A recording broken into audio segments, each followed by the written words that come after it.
Buenas noches, esto es Zona Franca y yo soy Daniel Pacheco. Y esta noche, de nuevo, nuestro Congreso nos muestra cómo convertir una discusión importante para el país en una maraña de tecnicismos procedimentales insulsos que duran horas y horas y horas.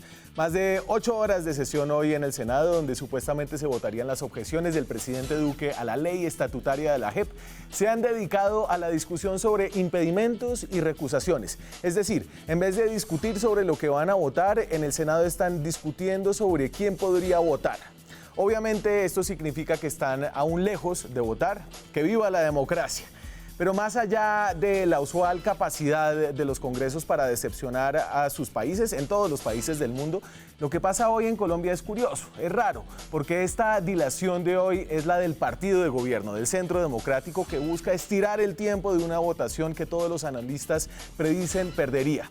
Y se me ocurren varias teorías para explicar esta dilación. La primera, tal vez la menos probable, se está cocinando un gran acuerdo nacional para cerrar definitivamente la discusión alrededor del acuerdo de paz. Una foto, imagínense, parecida a la del año pasado con las FARC, con Uribe, con Petro y con los partidos tradicionales. Poco probable.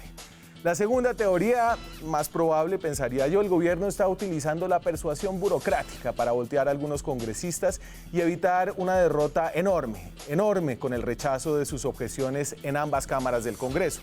La tercera teoría, que no se puede descartar, están haciendo tiempo para que el fiscal general Néstor Humberto Martínez o Estados Unidos y su embajador Whitaker salgan con una nueva pirueta intervencionista que ahora sí atemorice tanto al Senado que acepten las objeciones. Mientras tanto, impedimentos y recusaciones. Aquí arranca Zona Franca.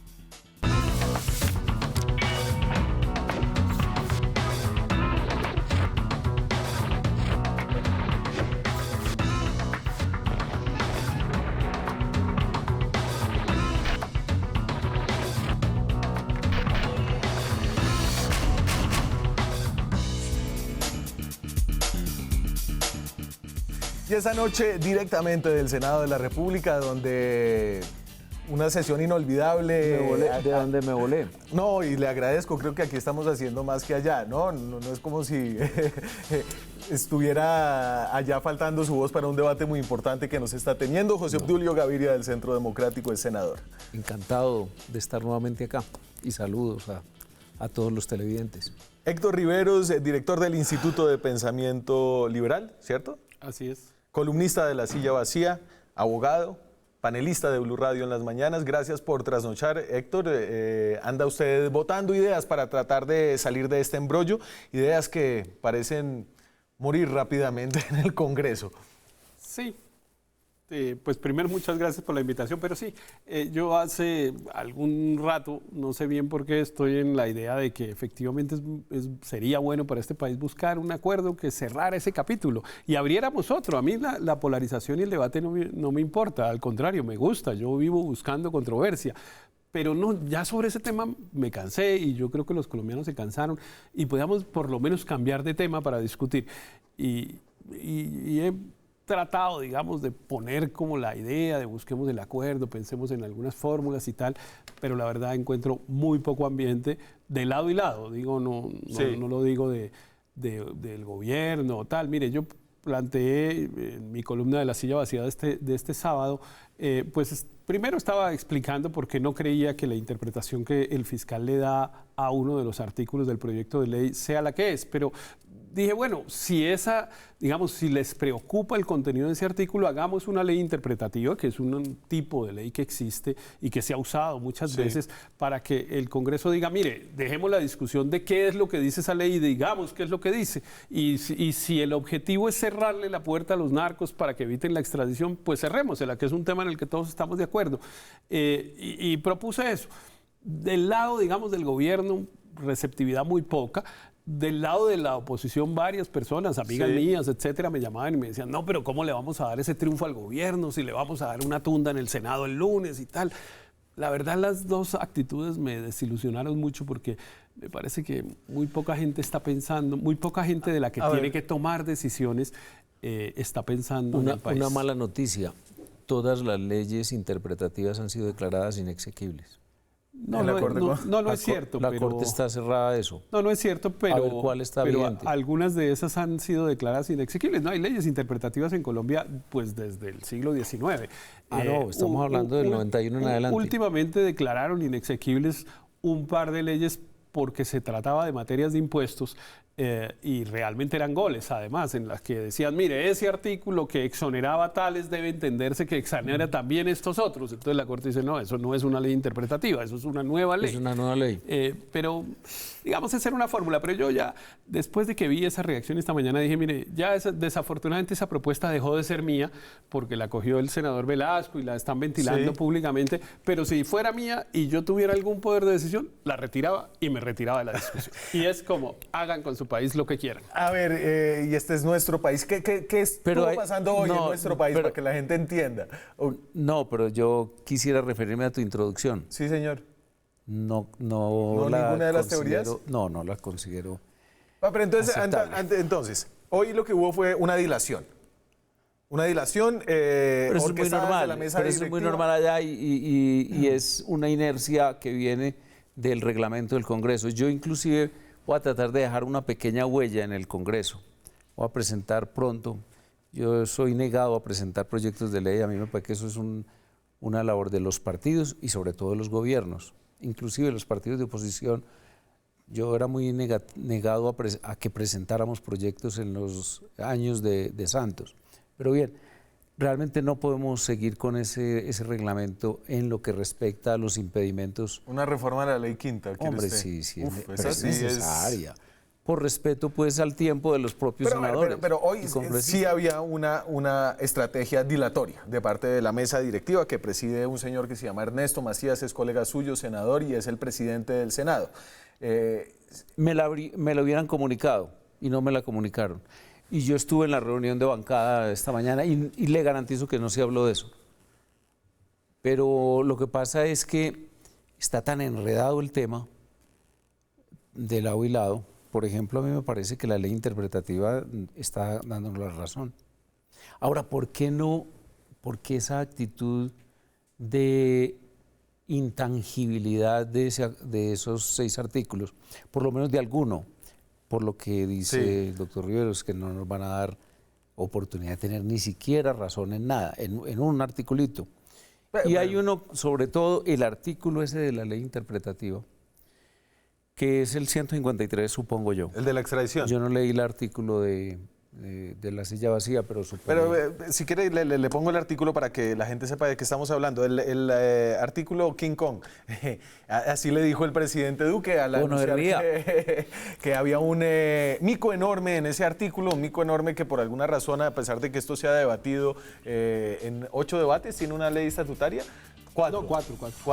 Entonces, eso es lo que dice la ley estatutaria en el artículo 156, sobre la extradición de quienes estén ofreciendo verdad ante el Sistema Integral de Verdad, Justicia, Reparación y No Repetición, que esa es la JEP. Y lo que dice es, no se concederá la extradición de otras personas que estén ofreciendo verdad ante el Sistema Integral de Verdad, Justicia, Reparación y No Repetición antes de que terminen de ofrecer verdad. Ese es el supuesto mico. Sí, ese es un tema muy, muy simple. Primero, es una regla jurisprudencial que ha traído la Corte Suprema de Justicia desde hace ya varios años, que es que condiciona la extradición de nacionales colombianos a que cumplan, digamos, con los llamados a la justicia que tengan en Colombia. Ever Velosa, HH, estuvo un resto de tiempo. No los extradite porque esos señores tienen unas cuentas que rendir acá. Ese es como el principio que está en ese acuerdo. Que ya existe, fuera de la JEP. Ya existe, eso con JEP o sin JEP, eso la Corte Suprema y la Corte Constitucional lo han dicho. La Corte Constitucional en los recientes fallos de la JEP lo ha dicho en forma muy expresa. Así que podrían aceptarle la objeción al presidente Duque y extraer ese artículo de la ley, que sería la consecuencia de aceptarle la objeción, y daría lo mismo, porque la jurisprudencia seguiría diciendo eso que dice ahí. Ahora, el artículo dice otras personas, lo que usted leyó, y la expresión entonces es otras personas que estén ofreciendo verdad. el fiscal general de la Nación se inventó una teoría, yo no sé si de buena o de mala fe, pero se la inventó. Se lo llama una alucinación. Una alucinación, que es típicamente una alucinación. Cuando uno ve cosas que no existen, pues es una alucinación. Pero también yo encontré que, escribiendo la columna, que el diccionario trae como la primera acepción de alucinar, no esa que es coloquial de ver cosas, sino de engañar. Alucinar, dice el diccionario, es la primera acepción, que es engañar para hacer pasar una cosa por otra. Y el fiscal está usando las dos acepciones de alucinación, porque engaña y por otra dice ver unas cosas que no están. Entonces él dice que de ese artículo se desprende que cualquier persona que vayan a extraditar dice, no, yo voy a la JEP a dar verdad, y entonces le dicen, no, entonces queda libre, tranquilo, porque el artículo 156, discúlpenos señor que lo hayamos molestado. Eso claro que no dice el artículo. El artículo, por supuesto, que se refiere a las personas que están sometidas a la JEP. ¿Y quiénes están sometidos a la JEP? Los que están implicados en delitos en el marco del conflicto armado y antes de la suscripción del acuerdo. Entonces no es cierto, como está diciendo el fiscal y repite como loro el gobierno, que es que si a un narcotraficante hoy narcotrafica hoy, sí, y mañana lo van a extraditar, dice que va para la JEP y lo tienen que soltar. Eso no es cierto, eso se lo inventaron. Pero no importa. Yo entiendo, digamos, yo realmente, digamos, yo creo que tengo una virtud, o por lo menos trato de tenerla. La única que tengo es tratar de ponerme en los zapatos de los otros. Y yo sí entiendo, digamos, que el Centro Democrático ha ganado unas elecciones. Él ganó el plebiscito, sí, nada menos. Después ganó la elección presidencial, ambas oponiéndose al acuerdo, a pesar de lo cual el acuerdo se ha impuesto. El acuerdo ha ido saliendo y el acuerdo está más sólido de lo que parecía. Yo siempre he dicho, bueno, pero terminemos esta discusión, pues si hay que conceder algo, concedámoslo. Por eso propuse la ley interpretativa, aún a riesgo de eso que acabó de hacer el senador Gaviria hace un momentico, que es, si ve que teníamos la razón, la ley interpretativa nos da la razón, porque se trata, en estos tinglados se trata de que alguien gane y de alguien pierda. Y yo, como no estoy en la política electoral, me desanima mucho que esa sea la actitud. A ver, si lo quieren tener como un triunfo, yo lo digo incluso en el artículo, hagan la pantomima, como la que hizo Duque el viernes con lo del Paisa. Ustedes vieron a Duque diciendo, vamos a coger a ese terrorista, y los áulicos lo aplaudían, y yo decía, no puede ser que ellos crean que esto es cierto. Al Paisa le decretaron una orden de captura a la JEP, a los que ellos se han opuesto, los que ellos tratan de que no funcione, y aplauden al presidente que porque va a hacer cumplir la orden de la JEP. Es una cosa realmente absurda lo que está pasando. Pues yo me considero igual de bruto al fiscal y al embajador de Estados Unidos. Yo leí ese artículo y dije, listo, se acabó la extradición. No hay extradición. No, ahora, porque de ahora en adelante es que estamos hablando de otras personas. Sí, que está dentro del sistema. No son los vinculados, no, otras personas. No, la Corte dijo que eran los vinculados. Sí, pero estamos hablando de la redacción del artículo, es otras personas, y tenemos esa interpretación. Es verdad, lo de alucinar, por ejemplo, alucinar lo hace el mago. Así es. Y yo me aluciné viendo ese artículo, dije, pero que estos tipos... ¿Y después de que diablos se les ocurrió? No, porque es que esa explicación porque es que no, es que les explican y siguen en lo mismo. Yo no me considero bruto del todo. Nunca me hice examen de coeficiente de inteligencia, pero más o menos entiendo. Y yo hice la misma lectura del fiscal y leí hoy una carta del embajador de los Estados Unidos diciendo lo mismo. Exactamente, incluso con nombres propios. Entonces, estos 6 señores, 2 de ellos evidentes actores del narcotráfico por parte de las FARC en Tumaco y actualmente activos en el narcotráfico, quedan por fuera, porque ellos van a colaborar.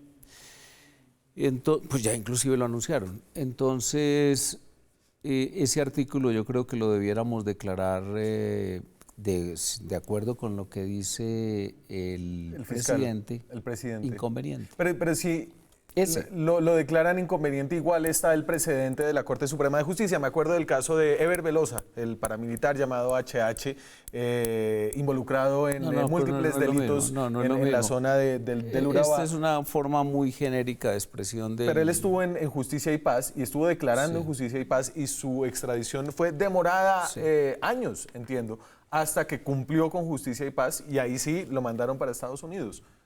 Y la verdad es que todos los que se mandaron para los Estados Unidos han colaborado para que colaboren con las autoridades y sobre todo con los periodistas y sobre todo con los senadores. Pues no tanto, el Tuzo Sierra está allá, por ejemplo, yo lo vi en Los Informantes, tiene casa, carro y beca. Por eso, no cuenta nada. Y es que no importa lo que cuente, porque es que él puede contar lo que quiera. No cuenta nada, no cuenta, lo que pasa es que no cuenta lo que quiere Cepeda. Pero por ejemplo, o lo que quiere Lara, o lo que quiere el Centro Democrático, y es decir que Barceló, por ejemplo, estaba buscando testimonios. Que venga acá, lo cuente y miremos a ver, y que se meta en un juicio el hecho es que han colaborado y además con toda la tecnología. Lo he visto en varios casos, incluso he visto los videos y grabaciones, eso no es cierto. Pero bueno, el hecho es que ese artículo yo creo que sería conveniente por una cosa además. Los Estados Unidos sí están pensando seriamente en la desertificación y creen en una visión muy recortada de la política y sobre todo la institucionalidad colombiana, que el gobierno es el que está poniendo los palos a la extradición, y la verdad es que es la ley estatutaria. Sí. Por lo tanto, yo creo que es mejor declararle inconveniente para la aplicación de las políticas criminales de este gobierno. Pero mire, si el propósito fuera que la extradición no tuviera esos inconvenientes, la propuesta de la ley interpretativa es mucho más efectiva. Lo que pasa es que ese no es el propósito. El propósito es buscar un triunfo contra la JEP.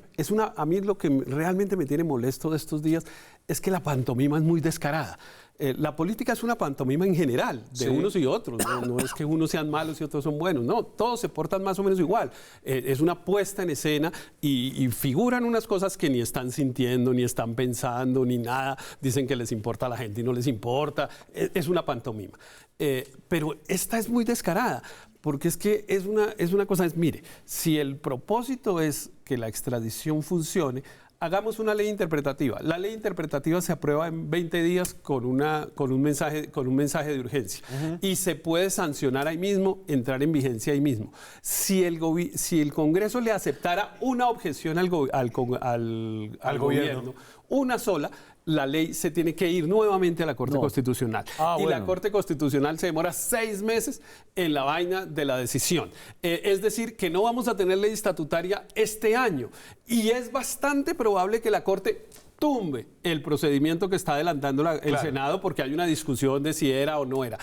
¿Por qué, si se ofrece un procedimiento absolutamente seguro? Mire usted el ejercicio que hizo el senador Gaviria en la conversación que estábamos teniendo. Mire usted el ejercicio que hizo él esta mañana, desde cuando leyó la noticia de la ley interpretativa hasta ahorita.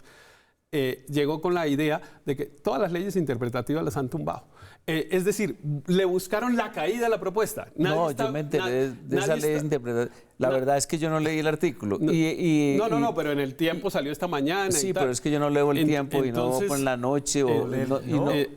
No, porque yo no tengo suscripción. Pero miren, lo que quiero decir es la actitud. La actitud es cómo nos tiramos la propuesta. No es ni siquiera veamos si la propuesta de verdad sirve y nos satisface. Simplemente es porque como he sido gomoso del derecho constitucional, me sé ese cuento. Y he hablado de leyes interpretativas y la verdad es que hay una negativa, pero casi sistemática. Habría que releer la jurisprudencia, pero la verdad es que todas están declaradas inexequibles. Si la política es una pantomima, les voy a poner lo que dice el presidente Duque alrededor de este artículo, que es un artículo que súbitamente, luego de más de un año de discusión de esta ley estatutaria, descubrimos ahora es un enorme mico. Este es el presidente de la República. Tenemos que ser francos. A esa ley se le entró no un mico, sino King Kong. Porque ahí quedó un artículo a través del cual los supuestos terceros que vayan a decir supuesta verdad eluden de manera permanente la extradición. Y yo invito a los amigos del Congreso de la República que están hoy acá, que hagan esa reflexión, porque nosotros no buscamos atentar contra la paz, pero lo que no queremos es que haya más impunidad y que se utilicen los procesos de paz para que los mafiosos busquen eludir la extradición y la justicia también de otros estados. Qué presidente tan corajudo, ¿no? Cómo habla de duro, qué cosa. Es un Sobre los- hombre que Hombre, llaman un presidente sobre los Por lo supuestos menos creo que terceros. nadie niega que es muy elocuente. pero pantalonudo, sí lo vio bravo, diciendo unas cosas. Le aprobaron ese artículo con él ahí sentado y el senador Gaviria No, también. nosotros nos retiramos. No, pero cuando lo votaron, pero en la Nosotros discusión, no lo votamos. en la discusión participaron. ¿En la ley estatutaria? Y no dijeron nada. No, sí, claro. ¿Claro? ¿No dijeron Claro. Eso que están no, diciendo ahora no lo dijeron. no, nosotros éramos sumamente críticos y de hecho siempre, no se puede decir que la votamos, porque siempre nos retirábamos. Acuérdense que La esto ley es fast track. estatutaria se fue con, Todo no, el fast con track. algunos artículos del Centro Democrático. Sí, claro, inclusive, cosa que me pareció absurdo, porque la verdad es que la Corte Constitucional hizo unos desplantes políticos muy extraños. Esa ley estaba no acordada, pero sí tenía puntos, por ejemplo, el tratamiento del tema de los delitos sexuales contra los niños, acordada entre las bancadas. Y eso fue votado. Nosotros entramos a votar Sí. ese artículo. Pero bueno. Seguimos esa es la situación. discutiendo el acuerdo de paz, 3 años. 3 años ya después de firmado. Esa es la discusión todavía en Colombia. Se citó para mañana a las 2 de la tarde de nuevo el Senado de la República. Me voy a la pausa. ¿Qué van a estar haciendo mientras tanto? Ya regresamos. Seguimos en Zona Franca, hablamos de lo que pasó hoy en el Senado, ya levantaron la sesión, está de nuevo para mañana a las 2 de la tarde, a ver si se votan estas objeciones de la JEP. ¿Por qué la dilación? Si es que hay dilación, usted dice que no, bueno, todo el mundo dice que sí. El senador Armando Benedetti, un viejo zorro del Congreso, trae esta loca teoría, él que sabe poco de mermelada. ¿Viene? Ahí viene. Ahí viene. ¿Qué dice el trino del senador Armando Benedetti?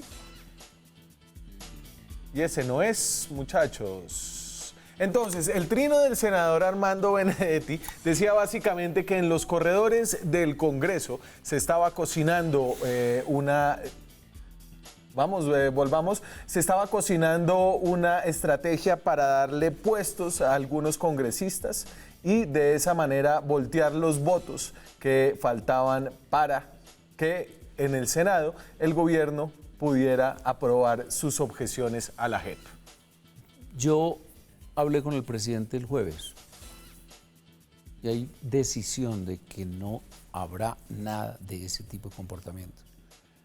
Y si usted observa, vale la pena que el camarógrafo haya mirado la actitud de los ministros que estaban allí en el... Por ahí la silla la vio, sí, la ministra muy quieta leyendo prensa.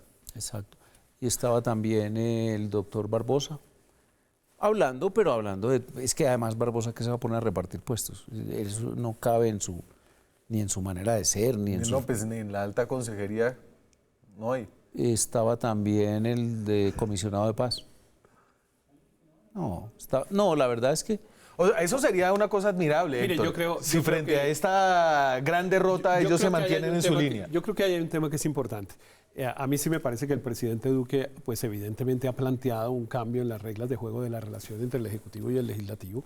Yo creo que las ha planteado equivocadamente porque, pues digamos, Por la representación. él simplificó a que el tema de la política era la transacción al detal de puesticos y de contratos a cambio de votos, y pues obviamente eso no es la política. No debería haber sido así, pero si él quería cambiarla, tenía que cambiarla por Por lo algo. que es la política, que son los acuerdos políticos, las coaliciones. Estamos en un sistema multipartidista, al cual tampoco nos hemos acostumbrado. Y a mí sí me parece, y yo le agradezco mucho al presidente Duque que lo haya hecho, porque en Colombia el profesor Fernando Cepeda solía decir que en Colombia teníamos un régimen de partido único, que era el partido presidencial, que se armaba después de las elecciones presidenciales. Curiosamente, Los él intentó congresistas- como ministro del Interior hacer lo contrario claro. con el presidente Barco Con- y le fue muy mal a él Claro. en cierto sentido Pero él hizo lo que yo siempre apoyé esa Claro, posición de los congresistas Cepeda. siempre preguntaban, bueno, ¿quién es el presidente? Y yo estoy con el presidente. Yo Así es. recuerdo que he oído muchos políticos que dicen, ¿con quién está usted? Con el que gane. Yo no estoy antes con ninguno. Por ejemplo, el doctor Gerlain, pues que además merece todo mi respeto y cariño por lo demás, él nunca estuvo en la oposición a nadie, ni siquiera a Samper. ¿Y estuvo cuántos años en el Congreso? él llegó en el 69. Claro. Pero mire, entonces, ese es un tema que es muy importante. Y los colombianos no estamos acostumbrados, no entendemos cómo es que se enfrenta el Ejecutivo y el Legislativo. Eso pasa en todas partes del mundo. En España ayer hubo elecciones simplemente porque al presidente Sánchez no le aprobaron el presupuesto porque tiene minoría en las Cortes, en el Parlamento español, que son Que las creo Cortes. que va a volver a quedar muy frágil su mayoría. Entonces, el presidente Trump en los Estados Unidos, mire de lo que le estoy hablando, España, de los Estados Unidos, cerraron el gobierno como durante 5 semanas, las oficinas cerradas. ¿Por qué? No, pues porque no hay para comprar el tinto, no se puede pagar la luz, porque no han aprobado el presupuesto. ¿Por qué? Porque el presidente Trump tiene un Congreso que en la Cámara de Representantes tiene mayoría del partido contrario. Sí. En Alemania duraron casi 3 meses prácticamente sin gobierno, porque tenían que hacer un acuerdo, 2 partidos que se han opuesto tradicionalmente. ¿Sabe qué tuvieron que hacer? Redactar un acuerdo de coalición que tiene 176 páginas. 176 páginas. Y entonces usted le agradece a Duque porque nos estamos dando cuenta de cómo no se hace. Le agradezco porque se ha descubierto que el Congreso no está para que le diga que todo que sí a los gobiernos. Al contrario, si fuera para eso, mejor no había Congreso. El Congreso está es para que le diga que no. No, lo que estamos diciendo es que lo que dice Benedetti es falso. Es falso. Y no es un error, sino que es mentira. Él sabe que es mentira. Es decir, si mañana unos senadores del partido de la U, otros poquitos de Cambio Radical deciden que sí, que hay buenas razones Pues para objetar un par de perfectamente artículos pueden de la tener JEP, simpatías por un punto de vista como el nuestro. eso no va a obedecer Puede a un te- movimiento burocrático. No, con absoluta seguridad Es que no. probable que no. Es probable que no. Pero además es que uno puede tener simpatías también con una idea. Por ejemplo, esta idea del artículo 153 también tiene un elemento que es verdad que usted lo llamó pirueta del embajador. Sí.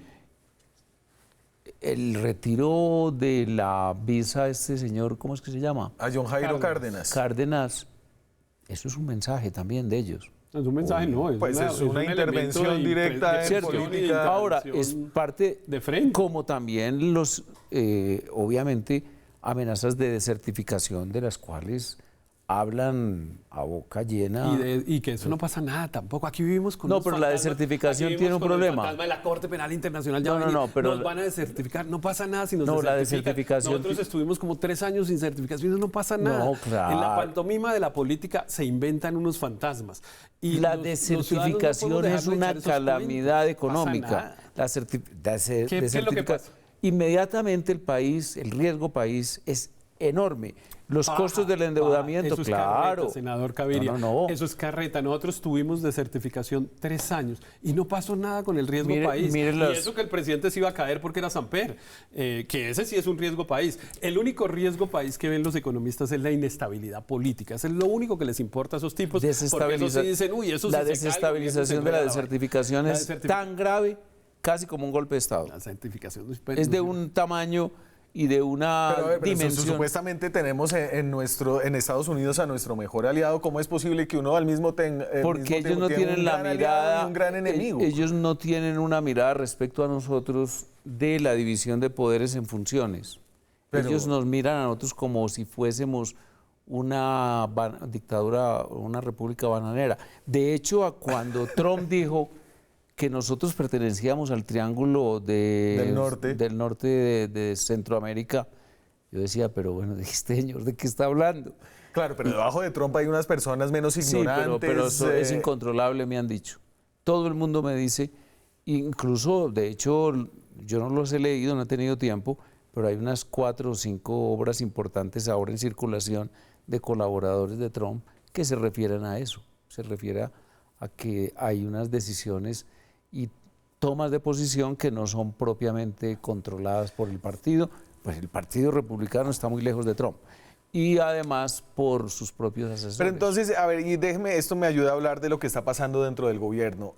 Y obviamente fue opacado por lo de sicario de Uribe, pero es la renuncia de Jorge Mario Eastman, que es, Héctor, probablemente el movimiento más importante dentro del gobierno Duque en 8 meses. Pero déjeme terminar mi cuento, Sí. y lo que pasa es que lo estaba echando muy largo, entonces hizo bien en interrumpirme, pero yo iba a decir, mire, yo no recuerdo.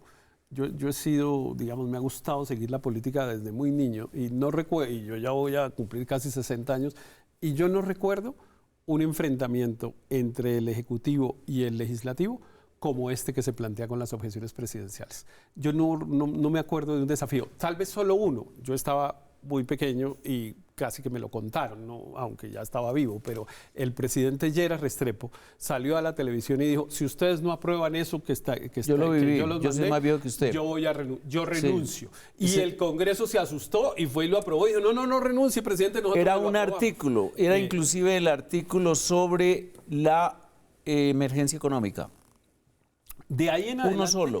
De Y ahí dijo, yo renuncio, y todo el mundo echó de para atrás. es la única vez, y mire, es 1968, es decir, hace 50 o 60 años, ya ni sé, no, 60, 50 años, 51 años hace. Y nunca ha habido otro enfrentamiento entre el Congreso y el Ejecutivo parecido. Claro, obviamente hay leyes que no se las han es que esto es aprobado y muy tal, importante pero para el esto es gobierno, esto era muy importante. Esto es de una dimensión histórica Y realmente. entonces me voy a la pausa, luego del corte discutimos de si este nuevo movimiento dentro del gabinete del gobierno, la renuncia de su secretario general, obedece a este momento inédito en la relación del Congreso y el Ejecutivo. Ya volvemos. Seguimos en Zona Franca, hablamos esta noche de lo que sigue pasando en el Congreso de la República, donde no se han podido decidir las objeciones del presidente Duque a la ley estatutaria de la JEP. Recuerden, ya se cayeron en la Cámara de Representantes dijo no queremos sus objeciones, ahora el Senado debe decidir eso y se está estirando esta discusión. Se estira esta discusión mientras Pero renuncia. te hago un Sí, señor. comentario. Por supuesto. En la Cámara, al contrario, no se discutió nada. Eso fue a pupitrazo limpio. Y fue a la brava. Inclusive se había propuesto por parte nuestra la votación artículo por artículo, cosa que es por lo menos del reglamento del Congreso. Y no se logró. Va a ser algo parecido a lo del Plan Nacional de Desarrollo. No, el plan de desarrollo tiene intereses todo el mundo y por Fue lo sin tanto se lo pantomima, discute. porque es que esa pantomima de que se discuta es paja. Yo no veo que nadie cambie de No, yo sí posición. tengo ganas de echarme no- mi discursito mañana de 5 claro, minutos. Pero forma parte de la puesta en escena. Bueno. Yo no he visto al senador Gaviria, que es un senador atento y juicioso y que está ahí, que oiga un discurso y diga, sabe que yo pensaba al revés, pero ese señor me convenció. No lo ha dicho una vez y lleva 6 años en el Congreso, asistiendo puntualísimamente. Y es un hombre inteligente. Pero bueno, pero eso sí ese es culto, un etcétera. problema y una Eso deficiencia quiere del decir que sistema el- de eso la quiere decir que democracia. el discurso es una pantomima. No, yo si quiere le Que cuento. no es cierto que haya deliberación, porque nadie está dispuesto a dejarse convencer por el otro. Deliberación es cuando yo le oigo sus razones, yo le digo, ¿sabe qué, Pacheco? Usted tiene razón. Yo, en cambio, creía tal cosa. Nunca oigo decir eso en el Congreso. ¿Usted se ha convencido de algo? Sí, claro. Y hay, por ejemplo, en temas constitucionales, recuerdo uno muy interesante. El gobierno del presidente Santos propuso revivir la figura de los congresistas en el gobierno. Ajá. Yo siempre he considerado que esa es una norma absurda, la que aprobó la Constitución del 91. Que prohibía el paso. Que prohíbe, eso ha bloqueado enormemente el liderazgo en Colombia e incluso las relaciones entre el Ejecutivo y el Congreso. Obviamente hay que decirle a los televidentes que es que hay un sistema de gobierno del Congreso, por ejemplo en España o por ejemplo en Inglaterra. Sí, un sistema parlamentario. Es un sistema parlamentario que realmente es un gobierno del Congreso, o sea, los ministros son congresistas. Aquí nosotros teníamos esa figura y entonces yo eché un discurso de apoyo y de elogio a la iniciativa y dije, pero voto en contra. O sea, ¿Y ya por- estaba convencido. y No, ni no, siquiera- ¿por qué? Porque Mira yo... lo que pasó. Como, por- como yo- el senador Gaviria estuvo de acuerdo, los otros dijeron, algo mal estamos No, haciendo. Gaviria no, está ¿sabe de por qué acuerdo votó en con nosotros contra? y hundieron Porque la cosa. Uribe es absolutamente negado y él hizo mayoría en la bancada. No, él inclusive dice, cuando regía esa norma, los congresistas lo que estaban era bregando que lo nombraran. Ya que se Y puede cayeran que los ministros. puede que sea así. Pero la verdad es que en el Congreso uno sí cada rato oyendo a otros dice sí tiene toda la razón, sobre todo en temas económicos, A ver, que no es mi tema por lo menos. Yo quiero hablar de lo de Eastman, ex Eastman. Eastman fue brevemente candidato presidencial de Juan Carlos Pinzón. Vicepresidencial de Juan Carlos Pinzón. Luego se fue con el gobierno de Iván Duque en la primera vuelta, ¿cierto? Abandonó ese barco cuando Pinzón se fue como candidato a la vicepresidencial de Germán Vargas Lleras. Entonces dice la gabinetología de los confidenciales de semana: si Sergio Díaz Granados deja su puesto en el BID, se convertiría en uno de los hombres fuertes del gobierno en la Secretaría General o en el Ministerio del Interior. Para la Secretaría General también suenan Alicia Arango y María Paula Correa. El primer punto, para decir que Sergio Díaz Granados molestaría mucho al senador Gaviria que lo nombraran, porque es un santista. Una bofetada sería. Es un santista. Si le Así pareció una bofetada a Eastman, que era pues medio santista y medio uribista y no se sabía cómo será Díaz Granados. No, me parecía un tipo de... Un secretario general tiene que ser, ojalá, tener en la mirada y en su retina la imagen de un secretario general que tuvimos en un gobierno que ya la gente no se acuerda porque hace mucho tiempo, fue el de Barco. Era un señor de apellido Montoya y él era el jefe de gabinete. Era un hombre que movía todo el aparato y la estructura del gobierno con muy buen juicio. Ese es un secretario general. Y yo a Eastman no le veo esas virtudes. No. A Eastman no le conozco. Todavía, yo no le conozco las virtudes. Montoya era el que gobernaba en medio del Alzheimer de Barco. No. Sí, era una especie de Barco fue un hombre que tuvo esa enfermedad, yo supongo que en el último año. Pero la verdad es que yo he tratado de confirmar si hay tal gobierno de Montoya, porque pues he hablado con Cepeda, he hablado con varios de los actores y dicen que no es cierto. Bueno, entonces, ¿a usted quién le gusta en la Secretaría General? Es decir, esa Secretaría General es un reacomodo. El presidente no me preguntó por Eastman, yo le hubiera dicho, pues una locura nombrarlo, y no me va a preguntar ahora por el reemplazo. Por eso es que se oponen después a las cosas que lleva el gobierno al Congreso. El IVA. El IVA y así. Entonces, ¿cómo se le ocurre presentar eso? Porque nombra a unos santistas. ¿Y qué tal que les nombre a Sergio Díaz Granados? Ahí sí se declaran en oposición. No, pero empiezan a votar con el pero el ministro Carrasquilla nunca fue santista. No, pues no todos, obviamente. Hay uno que otro uribista en el gabinete. Pero los otros no les gusta. El gabinete no le gusta al Centro Democrático. Esa es la ministra Orozco. Es una ministra muy eficiente, con mucho conocimiento. Yo le he seguido la pista porque hablo con gente de los gremios que están en la construcción y están contentos, están muy satisfechos. La ministra de Minas. Sí, la ministra de Minas era y es santista. Tampoco la quieren, sí, porque además almuerza con Mauricio Cárdenas, y es amiga de Juan Carlos Echeverry y eso. Pero entonces bueno, tiene un viceministro que es del alma uribista y eso ahí logra un equilibrio. Pero la verdad es que a mí me parece que el presidente tiene la ocasión de hacer una gran elección, un gran nombramiento en la Secretaría General y es conveniente, es muy conveniente. ¿Y cuál es el candidato del Centro Democrático para ese puesto? No, yo sí no me atrevo a dar nombres. ¿Una candidata? No, ni candidato ni candidata. No, yo no sé. ¿Usted no le han ofrecido el puesto, Héctor? Podría pasar cualquier cosa en el gabinete de Iván Duque. Pero no sé si estemos de acuerdo, usted que ha estado en el gobierno también, que el secretario debiera ser visto como jefe de gabinete y no como un manipulador de un computador. Tiene que ser una persona que tenga una concepción clara del programa, que tenga un conocimiento de los partidos, que tenga una relación estructural con los partidos. Pero eso trató de hacer Santos. Con la figura del superministro. Claro, lo hizo con Néstor Humberto primero, después con la doctora María Lorena, que era un poco más técnica, pero le hacía un seguimiento muy cercano, digamos, a la gestión de los ministros. Sí, yo sí creo que la Secretaría General es una entidad que debería ser muy fuerte desde el punto de vista o técnico o político. Pero y entonces, pero Héctor, alguna de las y dos. yo veo dos caminos y en términos políticos veo uno para, digamos que la base, para el Centro Democrático, un nombramiento del partido o un nombramiento que abra puertas con el Partido Liberal, con Cambio Radical. No va a ser ni lo uno ni lo otro. Va a ser un nombramiento igual a los que ha hecho el presidente Duque ahora, que es que con los que almorzaba en Washington cuando era funcionario del BID, es decir, sus amigos personales. Esos son los que ha nombrado y va a nombrar otro igual. Hablan de un señor Víctor Muñoz, ¿es que se llama? Víctor sí sabe bastante. Hay una persona que se llama Víctor Muñoz, creo. Bueno, sí es él, es un hombre muy pero capaz. él lo que es un amigo personal del presidente Duque. Sí. El presidente Duque se dio la pela de rodearse en su entorno de amigos personales. Y independientemente de si sean santistas o no, Karen Abudinem, que Sí. trabajó con Santos, pues, y era muy amiga de la primera dama, en fin. Isman, pues, que era también su amigo personal de toda la vida, porque además los dos padres habían sido muy amigos, y en fin. Él decidió darse esa pela y el Centro Democrático está muy molesto. los Yo amigos estaría heredan. igualmente molesto si hubiera ganado. Los amigos se heredan por parte de los partidos, de las organizaciones. Eso no hay ningún problema que sea muy amigo de él.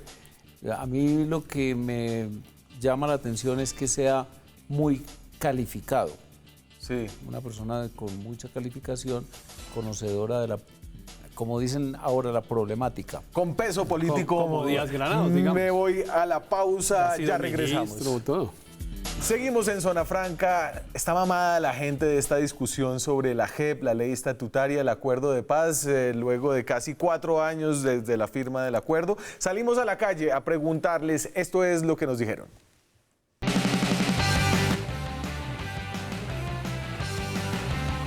Bueno, ¿usted cree que el gobierno debe seguir parándole bolas y metiéndole la energía al tema de la JEP? ¿O será que hay temas más importantes a los que sí tiene que ponerles atención? Pues yo considero que en este momento hay situaciones más complejas que el país requiere como atención del gobierno y que por estar prestando la atención al asunto de las objeciones de la JEP, pues no se están atendiendo. Si fuera inteligente, el gobierno debería continuar cumpliendo los acuerdos, porque es lo que un Estado serio debería hacer. Lo que pasa es que lastimosamente aquí en Colombia todo se maneja políticamente. Con esa gente desafortunadamente no hay nada. Ahí vea que las noticias están buscando al paisa. Y la justicia es importante. El tema de la JEP se creó con un propósito y es seguir con el proceso de paz. Creo que es totalmente válido seguir con ese. Que piensen de verdad en un plan que les funcione a todos, no solamente a ellos para ganar más plata. Hay que voltear la hoja y seguir con otros proyectos y para iniciar la paz hay que empezar por nosotros mismos. Pues que no se va a conseguir, cuántos años llevamos buscando el proceso de paz y nunca se ha encontrado. ¿Qué situaciones son más importantes en este momento? No, pues de todo tipo, de todo índole, mira, la seguridad, el empleo, la salud. A cómo desarrollar la economía, a cómo ver cómo mitigar el fenómeno de la migración venezolana. Al empleo, a la educación, a generar fuentes de ingresos para las personas. A lo de Venezuela, que no nos están apoyando mucho allá. Parte de la niñez. Por ejemplo, en el plan de ordenamiento territorial se están teniendo en cuenta muchos puntos, pero se están dejando de lado, desde mi punto de vista como estudiante, el tema del presupuesto para la educación. ¿Esto se les copó la agenda? ¿Esto no habría que pasar la hoja? No, porque esta semana hay plan de desarrollo y hay TIC. O sea que eso, yo creo que además se logran evacuar las tres. A puro pupitrazo. No. Con deliberación larga. Pues es que de los 380 artículos. Su argumento viene y argumento va. Las TIC necesita mucha deliberación, porque además tiene mucho interés, muchos intereses. Claro. Lo mismo el plan de desarrollo. El plan de desarrollo va a tener debate necesariamente, la izquierda está totalmente en contra. Los partidos políticos que se declararon de gobierno e independientes también tienen ahí puestos su mirada, sus intereses regionales. Pero digo, y los éxitos y fracasos de este gobierno se van a terminar midiendo no por si pasa el Plan Nacional de Desarrollo, sino por si pasan o no las objeciones a la JEP. Y siento que el presidente fue empujado como a este punto por su propio partido. Sí, yo creo que el presidente no resistió la presión del fiscal y del presidente Uribe de objetarla. ¿Quién fue el vocero en el debate sobre la paz y en particular la JEP en el Senado? Fue Duque. Sí. O sea que no estamos hablando de alguien que está improvisa una posición. A él además fue el vocero nuestro y negociador del acuerdo. Claro, porque como era la plataforma de candidatura presidencial, la oposición al acuerdo no era sincera. No era candidato. La oposición al acuerdo no era sincera, era una oposición calculada para presentarse a la campaña nace electoral. Del alma y él, a mí me nace del alma, yo soy total. Para nacer del alma toca tener alma, pero... Claro, tenemos un alma eterna. ¿Usted duda de la existencia del alma del senador Gaviria o de la existencia del alma en general? Bueno. Diga el espíritu, entonces. Hay algunos de los que no tengo duda que no tienen alma, de los otros tengo alguna duda. El espíritu radicado en el cerebro. No, la verdad es que si alguien tiene convicciones al respecto es Duque. Pero mire, el presidente Duque había dicho que no iba a objetar la ley. Dio la instrucción a sus cercanos colaboradores de no objetar la ley. Dijo públicamente que era mejor que hubiera ley rápido a que no la hubiera. Él lo dijo 2 veces, hasta que recibió la presión del fiscal, en ese orden, del fiscal y del presidente Uribe, porque yo creo que el presidente Uribe presiona menos a Duque de lo que la gente dice. Yo realmente lo creo. Y el presidente Uribe hace el esfuerzo por realmente parecer independiente. Mire, a mí, por ejemplo, el presidente Duque, el presidente Uribe, una vez me reclamó personalmente porque yo escribí que le había impuesto a Duque 3 ministros. Sí. Y el presidente Uribe se tomó el trabajo de buscarme para decirme, no señor, yo no me meto en el gobierno y yo se lo creo. Y me dijo, pregúntele al presidente Duque. Le dije, no, si usted me lo dice, yo se lo creo. Y de verdad yo le creo.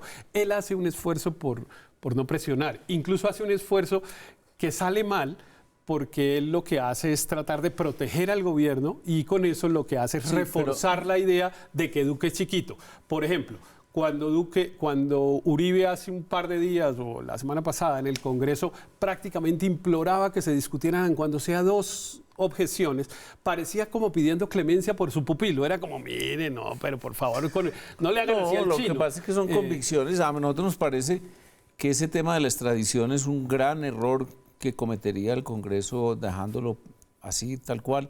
Y hay que recordar esto, porque es que mire cómo se presenta nuestra posición. Y muchas veces los televidentes, que son los que usted ahora luego los encuentra en la calle, tienen una desinformación o no información completa. Ley va a haber, es que la ley son 159 artículos. Hay 6 apenas objetados y realmente los posibles acuerdos, que creo yo que no hay posibilidad de más, mi bancada dice que sí hay posibilidad de más y está optimista y está muy combativa. Yo estuve silencioso hoy. Nos podríamos poner en esos 2, incluso 3 de pronto, que son el de la extradición, el de las funciones del alto comisionado. Sí, las listas. Sí. Y el de las funciones del fiscal durante este periodo que vamos a llamarlo interregno, hasta el momento en que entre en funciones es que mire, el tema del acuerdo, que yo creo que se hubiera podido hacer, pero lo que pasa es que es un gobierno muy malo, muy inexperto. Entonces, por ejemplo, propuso unas objeciones. Inexperto y malo no son sinónimos. Pero no son sinónimos, por eso usé las 2 expresiones, porque es ambas cosas. Por ejemplo, presentó unas objeciones en la que no quería que se extrajeran los artículos de la ley. Él no quiere quitar los 6 artículos de la ley, sino quiere que tengan una redacción distinta. Eso ya hoy es imposible porque en la Cámara ya negó las objeciones y ya no tiene cómo volver al Senado. Entonces ya no hay cómo redactar el artículo. Hay que sacarlo. Y si lo saca queda un vacío peor. Entonces, eso sí que sería inconveniente. No, si sale el 153 no queda vacío, no hay vacío. No, claro que no hay vacío. No, porque ya está. Lo mismo que es lo que dice la Corte. A ver, y entonces se me acaba el tiempo antes de irme, y en medio de esta desazón que siento de ustedes 2 acerca de lo que puede hacer la política en este país, al menos, y yo creo que esto que sucedió como reacción al asesinato de una persona que se reintegró de las FARC, habla de un país que todavía se duele por asesinatos. Esta Esta es la reacción de los caricaturistas, al menos en nuestra sección de Enredados hoy, a la muerte de Dimar Torres. Esto es Enredados.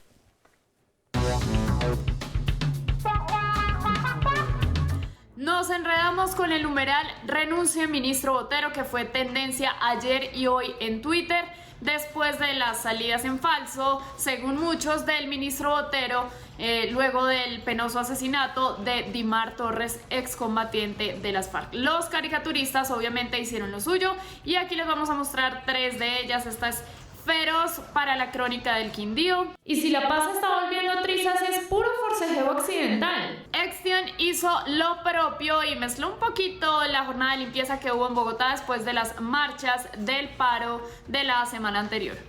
A Dimar Torres lo asesinaron, mutilaron, castraron y querían esconderlo en una fosa. Y tal vez la más dura sobre este tema, matador en el tiempo. Vaya, esto debió habérsele caído durante el forcejeo. Nos vemos mañana con más Enredados.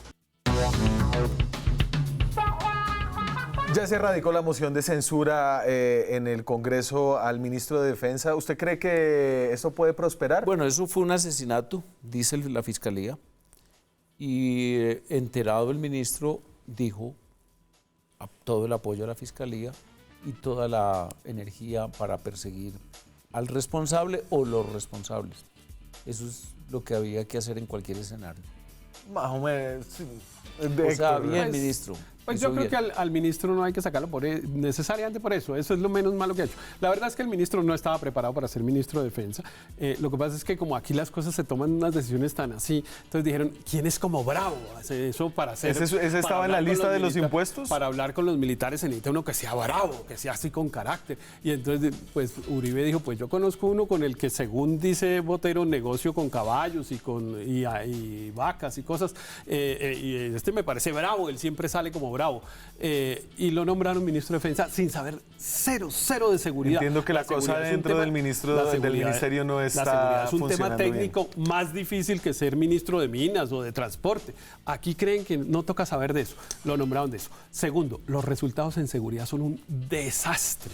La seguridad se ha deteriorado en todo Colombia desde que llegó el presidente Duque. Eso, pues digamos, yo estoy hablando como si fuera Trump, que es desde que usted llegó esto se ha enredado. Y efectivamente esto se ha enredado. Mire, en Barranquilla acaban de publicar la encuesta de Barranquilla, ¿cómo vamos? En Barranquilla todo está bien. ¿Cómo va Barranquilla? Maravilla. ¿Cómo va el alcalde? Perfecto. ¿Usted cómo va? Divinamente. ¿Va a estar mejor? Sí. ¿Y la seguridad? ¡Qué desastre! En todo el país hay una percepción del deterioro de seguridad. Yo soy testigo de lo contrario. Llevar a la renuncia del ministro de Defensa. Usted sabe que el área metropolitana del Valle de Aburrá tiene 2 zonas muy distintas, el sur y el norte. El norte sería como el equivalente al sur de la sabana de Bogotá. Y él personalmente está enfrentando el problema de seguridad. Los homicidios en Medellín se ha subido el 35% subieron en el 2018. Vamos a ver qué pasa este 2019. Señores, muchas gracias. Muy esperanzador la visión del país. Esta noche gobernar es difícil, la política es difícil, pero aquí seguimos. Nos vemos mañana con más periodismo, con más debate, con más opinión. Chao.